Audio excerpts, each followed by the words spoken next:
سلام، وقت همگی بخیر.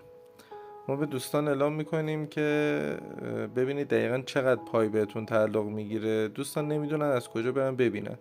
تو همین صفحه اول اون بالا مقدار پایی که استخراج کردید رو زده.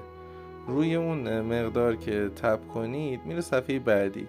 توی صفحه بعدی 3 تا رنگ وجود داره: زرد رنگ، صورتی رنگ و بنفش رنگ. اون مقدار زرد رنگ مقداری هستش که به خاطر استخراج دوستانتون بهتون تعلق گرفته و دعوتهایی که انجام دادید.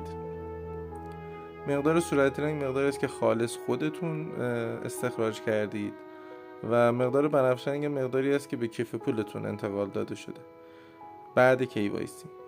اون مقدار صورتی رنگ مقداری هست که بعد از KYC بهتون تعلق میگیره. حالا چجوری اون زرد رنگ رو بهش اضافه کنیم؟ هر کدوم از دوستانتون که شما دعوت کردید اگر KYC انجام بدن، به میزانی که سهم اونا بوده از اون انتقال پیدا میکنه به رنگ صورتی رنگ و بعد از KYC شما اون مقدار صورتی رنگ به کیف پولتون که رنگش بنفش هست انتقال پیدا میشه.